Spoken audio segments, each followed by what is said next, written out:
이렇게 마스터, 재무장관, 백과사전 세 분의 전문가 모시고 오늘 보험 이야기 나눠보도록 하겠습니다.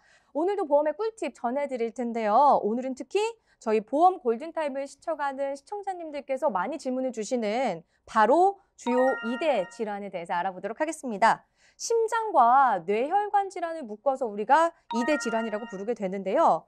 그럼 시청자분들께서는 2대 질환을 어떻게 우리가 좀 대비를 하면 좋을지 이야기를 들어볼게요. 오늘 한번 하나하나 좀 알려주시면 좋을 것 같아요. 남승윤 전문가님, 2대 질환 우리가 대비를 어떻게 해야 되나요? 네. 모두가 안보험은 하나 이상씩 갖고 계신데, 하지만 그만큼 중요한 2대 질병에 대해선 제대로 준비하시지 못하시는 분들이 굉장히 많은데요. 2대 질환은 암을 제외하면 모든 연령에서 사망률이 가장 높은 질병입니다. 그렇기 때문에 암뿐만 아니라 당연히 2대 질환의 보험도 잘 준비를 하셔야 하는데요. 또한 치료를 하실 때 발생하는 비용도 만만치 않은데요. 통상적으로 보시면 뇌혈관 질환의 치료 비용은 평균 5천만 원 정도이며 심혈관 질환은 치료 비용은 4,800만 원 정도의 치료비로 쓰이게 됩니다. 그렇기 때문에 제대로 준비하시지 못한다고 하면 경제적으로 큰 부담이 되는 게 현실입니다. 맞아요. 이게 암뿐만이 아니라 2대 질환도 많은 분들이 걱정해하는 게 결국 목돈이 들어가기 때문입니다. 경제적 비용이 만만치 않기 때문에 걱정을 하시는 건데, 그럼 우주용 전문가님, 이 혈관 질환과 관련해서 우리가 어떻게 준비를 하면 좋나요? 네, 이제는 암만큼이나 2대 질환에 대한 심각성을 어느 정도 인지하시고 준비하려고 하는 분들이 늘고 있는 추세인데요. 2대 질환의 경우도 마찬가지로 진단을 받았을 경우 보험사에서 한 번에 지급해야 되는 금액이 크고, 그로 인해서 매년마다 2대 질환 보험금 지급 관련해서 거의 대부분의 보험사에서 손해율이 커지고 있는 상황입니다. 연령대가 조금만 높아져도 가입할 수 있는 금액 한도가 많이 축소되는 부분이라 가능한 한 최대한 빠르게 준비해 두시는 게 좋습니다.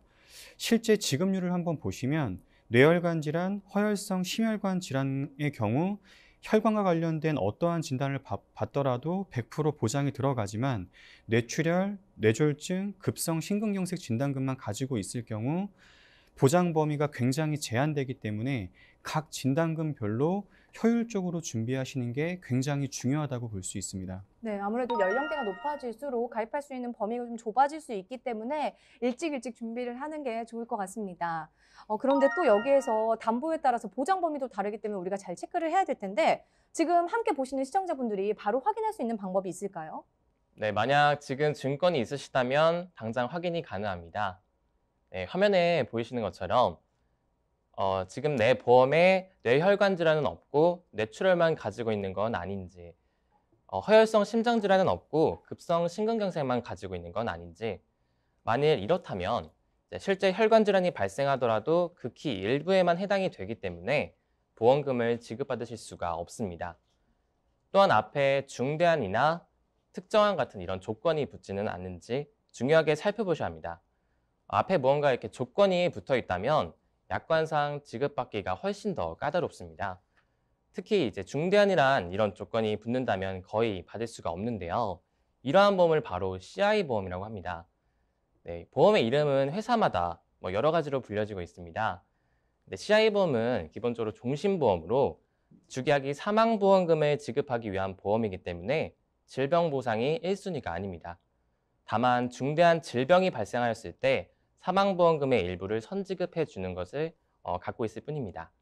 하지만 그 중대한 질병마저 실제로 발생하더라도 보험금을 지급받기 어렵게끔 이렇게 설계가 되어 있는 보험입니다. 네, 저도 이 CI 보험은 참 많이 들었고요. 방송에서도 정말 많은 분들이 궁금하다라고 하면서 상담을 주셨습니다. 아프게 되면 사망보험금을 선지급받고, 안 아프더라도 사망하게 되면 보험금이 나오니까 이거 하나만 있으면 되지 않을까라는 생각들을 많이 하시거든요. 네. 그게 바로 함정입니다. 질병에 대해서 진단금을 받지 않더라도 사망보험금은 무조건 받으시겠죠. 하지만 진단금이 필요한 상황이시라면 얘기가 또 달라지게 됩니다. 중대한 질병이나 그리고 중대한 수술 등을 전부 다 각각 지급받는 것이 아니라 가장 처음에 발병한 질병이나 그리고 수술 1회만 선지급을 한다는 점을 꼭 아셔야 합니다. 모든 네. 질병을 다 보장받을 수는 없다라고 저희가 이 얘기를 해보면 될 것 같은데요. 그래도 요즘에 사실 CI 보험을 계속 가입하시는 분들이 계시거든요. 그럼 저는 또 궁금한 게 보험금을 지급받기가 그만큼 많이 어렵나요? 네, 맞습니다. 아직까지도 CI 보험을 가입하시는 분들이 종종 계신데요. 앞서 말씀드린 것처럼 가입 목적이 사망보험금이 아니라 진단금이라면 CI 보험은 목적에 맞지 않습니다. 실제 한 사례를 좀 말씀을 드리면 뇌출혈 진단을 받으셨지만 CI 보험에서 진단금을 지급받지 못하셨습니다. 네가 이야기를 할 때 중대한 질병이라는 말씀 참 많이 하잖아요. 네. 제가 생각할 때 뇌출혈도 거의 중대한 질병이나 다름없다고 생각하는데 네. 그러면 중대한 질병의 기준 어떤 것들이 있는 건가요? 네, 자료를 보면서 좀 말씀을 드리면 암 같은 경우에는 악성 종양 세포가 존재하고 침윤 파괴적 증식으로 특징을 좀 지을 수가 있고요. 뇌졸중이나 뇌출혈 같은 경우에는 뇌 뇌출혈, 뇌경색 등이 발생하여 영구적인 신경학적 결손, 즉 뭐 언어장애라든지 뭐 운동실조, 마비 등이 나타나는 경우를 조금 말씀을 드릴 수가 있고요. 이제 급성 심근경색 같은 경우에는 뭐 신전도의 변화가 새롭게 출현을 한다라든지 심근현소의 발병 당시 새롭게 상승하는 부분을 조금 염두에 두시고 봐야 된다는 점이 있습니다. 네. 일반적으로 CI 보험에서 뇌출혈 진단금을 받기 위해서는 뇌출혈이 발생하고 난 이후에 6개월간 지속적으로 치료한 이후에도 영구적인 신경학적 결손이 신체의 25% 이상 나타나야지만이 지급받을 수 있게끔 약관에 정확하게 명시가 되어 있습니다.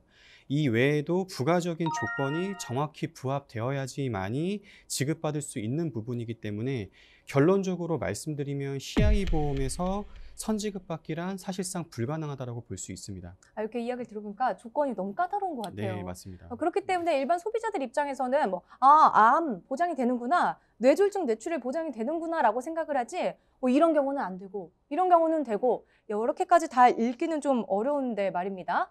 오랜 기간에 보험료를 납입했을 텐데도 정말 억울하고 답답한 경우가 CI 보험과 관련해서 좀 생길 것 같아요. 네, 미리미리 좀 알아두면 우리가 좋지 않을까라는 생각이 드네요. 네, 그렇기 때문에 보험을 가입하실 때에는 꼭 약관을 확인하셔야 됩니다.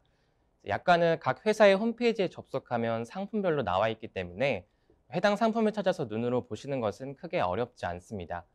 다만 약관은 보통 수십 장이 넘어가고 또 그 안에 어려운 전문 용어들이 많이 나오기 때문에 일반 소비자분들이 이해하시기는 좀 어렵습니다. 네. 네, 그렇기 때문에 저희와 같은 전문가들의 도움이 꼭 필요합니다. 이렇게 TV를 보시는 시청자분들도 한번 약관 꺼내 보셔서 나는 보장을 받을 수 있는지 확인해 보시면 좋을 것 같습니다. 이번에는 또 본격적으로 뇌혈관 질환에 대해서도 알아봐야 될 텐데 왜 뇌혈관 질환을 또 중요하다고 생각하는지도 알아봐야겠어요. 일단 이제 뇌혈관 질환이 젊은 층에서도 좀 발병이 많이 된다는 이야기를 들었어요. 네, 맞습니다. 흔히 중풍이라고 하는 질병이 바로 뇌졸중인데요. 대표적인 뇌혈관 질환인 뇌졸중은 뇌혈관이 막히거나 혹은 터지면서 발생을 합니다. 남녀노소, 나이 불문하고 뇌졸중 발병률이 굉장히 많이 높아졌는데요. 주된 원인으로는 잘못된 식습관과 흡연, 그리고 고혈압과 당뇨 등 여러 가지 원인이 있습니다. 그러면 이렇게 뇌졸중이 발생하기 전에 우리가 좀 눈치챌 수 있을 만한 그런 증상들이 좀 있을까요? 네, 좀 자료를 보면서 말씀을 좀 드리면 실제로 뇌졸중이 왔을 때 보이는 증상은 개인마다 조금씩의 편차가 있지만 주로 한쪽에 마비 증상이 오는 편마비 또는 발음이 어눌해지는 언어장애 등이 있습니다. 혈관 질환은 무엇보다도 골든타임이 굉장히 중요한데요. 혹시라도 위에 언급드린 증상이 나타난다면 4~5시간 이내에는 반드시 병원에 내방하셔서 검사를 받으셔야 하며 안타깝게도 빠른 시간 내에 치료를 받으신다고 하더라도 영구적인 후유장애가 남을 수 있는 질병이므로 그 전에 확실한 보장 준비가 필요하다고 볼 수 있습니다. 네, 저도 이런 얘기 들어봤습니다. 골든타임은 모든 사고에서 중요하지만 특히나 뇌혈관 질환은 상당히 중요하다라는 이야기를 해주셨는데요. 그럼 이제 뇌혈관 질환과 관련한 보험, 우리가 어떻게 가입을 하고 어떻게 준비를 해야 될까요? 네. 뇌혈관 질환 같은 경우에는 보장하는 범위가 각각 다 나뉘어져 있기 때문에 하나에만 집중하시는 게 아니라 각각 따로 준비를 하시는 게 더욱더 좋습니다. 통상적으로 보시면 보장 범위가 가장 넓은 첫 번째로 뇌혈관 질환 진단비를 우선적으로 준비하시는 게 가장 좋습니다. 두 번째로는 우리나라에서 가장 많이 흔히 걸리는 60%에 무려 해당하시는 뇌졸중 즉 뇌경색 진단비를 준비하시는 게 더욱더 좋고요. 마지막으로는 세 번째로는 확률이 적지만 무시할 수 없는 뇌출혈 진단비를 각각 잘 준비를 하셔야 합니다. 시청자분들께서도 나의 보험이 또 진단비가 충분한지 보장 범위가 넓게 되어 있으신지 잘 확인을 하셔야 하고요. 진단비를 각각 복층적으로 준비하시는 게 가장 효율적이라고 할 수가 있습니다. 네, 뇌혈관 질환 보험을 가입할 때도 보장과 약관을 꼼꼼하게 우리가 살펴봐야 될 것 같습니다. 정리를 좀 해보자면 보장 범위는 최대한 넓게, 진단금은 각각 가져가는 게 효율적이다라고 말씀해 주셨습니다. 이제 마지막으로 저희가 이야기를 나눠볼 게 심혈관 질환입니다. 많은 분들이 이제 뇌혈관 질환이랑도 좀 헷갈려 하시거든요. 우리나라에서 사망 원인 중에 1위가 암이라면 이제 뇌혈관 질환 앞서서 살펴본 내용은 3위였고요. 2위가 심혈관 질환입니다. 그만큼 좀 우리가 미리미리 대비를 해야 될 것 같은데 조규성 전문가님께서 좀 자세히 설명해 주실까요? 네, 최근 심장질환도 예전에 비해서 발병률이 점차 증가하고 있습니다. 혈관 질환의 특성상 고령의 나이에도 발병률이 굉장히 높은데요. 심장질환 같은 경우에는 암이나 뇌혈관 질환과는 다르게 환자 성비가 남녀 구분 없이 거의 비슷한 수준입니다. 네, 이렇게 봤을 때는 사실 그냥 흡연이나 음주를 많이 하는 남성분들만 좀 발병률이 높지 않을까 생각했는데 이제는 미리미리 대비를 하고 남녀노소 구분 없이 비슷하다라는 말씀을 해주셨습니다. 그러면 우리 시청자분들이 좀 체크할 수 있는 꿀팁들은 어떤 것들이 있을까요? 네, 자료에 보이시는 것처럼 실제로 우리 심장질환이 왔을 때에는 오래 지속되는 가슴 통증이나 그 통증이 왼쪽 팔 쪽으로 이동하는 확산되는 증상, 또 체한 증상이나 호흡곤란 증세 등이 나타납니다. 만약 이런 초기 증상들이 나타난다면 즉시 병원으로 내원해 주셔야 하고요. 또 이제 개인적인 생활 패턴이나 식습관, 스트레스나 과로 등으로도 발생한다고 하니 항상 건강을 신경 쓰셔야 하겠습니다. 이유가 정말 다양합니다. 좀 안심할 수 없겠다라는 생각이 드는데요. 그렇다면 이렇게 위험한 심혈관 질환과 관련해서 우리가 보험은 또 어떻게 준비를 하고 어떻게 가입을 해야 될까요? 네. 심혈관 질환 같은 경우에는 크게 두 가지로 나뉘어지게 됩니다. 첫 번째 협심증, 두 번째로 급성 심근경색증으로 나뉘어지게 되는데요. 협심증이란 간상 동맥이 동맥경화로 인해 좁아지면서 혈액 공급에 이상이 생기는 상태인데요. 증상은 일상생활에서는 증상이 크게 없으나 운동 등으로 인해서 심장 근육이 일을 많이 하면 가슴 통증이 나타나는 문제가 생기고요. 앞 가슴뼈 아래 또는 왼쪽에 옥죄는 것과 같은 통증을 느끼며 5분에서 10분 정도 지속되다가 대부분 가라앉는 증상이 대부분 많고요. 심근경색은 동맥경화로 좁아진 부위가 폭발하듯 터지거나 갈라지면서 혈관 내 혈전이 만들어지는데 이로 인해 기존 협착증 부위를 막아 혈액 공급이 차단된 상태를 심근경색이라고 할 수 있습니다. 심근경색은 일상생활을 하거나 자는 중에 갑자기 나타날 수도 있으며 통증 양상은 협심증과 비슷하지만 강도가 매우 심합니다. 따라서 모든 증상을 보장받기 위해서는 넓은 담보가 준비되어야 하는데요. 대부분의 고객분들이 급성 심근경색 진단비만 준비를 하시는 분들이 굉장히 많습니다. 이 경우 협심증에 걸리게 되나 보험금을 지급받지 못하는 경우가 대부분이시기 때문에 심혈관 질환의 보장 범위를 넓게 준비하시는 게 좋습니다. 일반적으로 저희가 이제 심혈관 질환 같은 경우에는 이제 스텐트 삽입술이라고 하는 수술이 보통 진행이 되는데 이 스텐트 삽입술이란 협착된 혈관 부위의 혈류를 개선하고자 혈관에 도관을 삽입하여 풍선으로 확장하고 다시 그 스텐트를 삽입 설치하여 좁아진 혈관을 넓혀 혈류를 개선하는 시술을 보통적으로 이제 스텐트 삽입술이라고 많이 말씀을 좀 드리고 있는데요. 이 심혈관 질환 같은 경우에는 이 동반되는, 그러니까 스텐트 삽입술이라는 수술을 동반하는 사례가 굉장히 많기 때문에 진단금과 더불어서 수술비 플랜을 적절하게 설계한다면 많은 보장을 확보하실 수 있게 됩니다. 이 협심증 실제 이제 통상적으로 발생하는 지급 금액을 한번 예시로 좀 보여드릴 텐데요. 이 허혈성 심혈관 질환 진단비 최대 1천만 원, 심내혈관 질환 수술비 최대 2천만 원, 5대 기관 질병 수술비 최대 2천만 원 이렇게 지금 하시게 되면 진단비 1천만 원에 수술비 3천만 원 해서 약 4천만 원 정도의 비용이 조금 발생한다라고 볼 수 있겠습니다.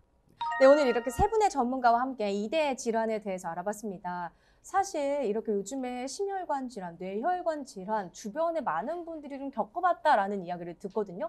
이제는 남들만이 아닙니다. 좀 내일도 미리미리 준비하고 우리가 좀 보장을 해야 될 텐데 보험 골든타임과 함께 하시면서 이대 질환과 관련한 고민들 뿐만 아니라 각종 보험과 관련한 고민 있으신 분들은 전화 주시면 되겠습니다. 문자로도 상담 가능한데요. 서울지역번호 02-2128-2610, 02-2128-2610번으로 전화나 문자 남겨주시면 저희가 속 시원하게 상담 도와드리도록 하겠습니다. 그럼 저희는 잠시 후 상담으로 돌아올게요.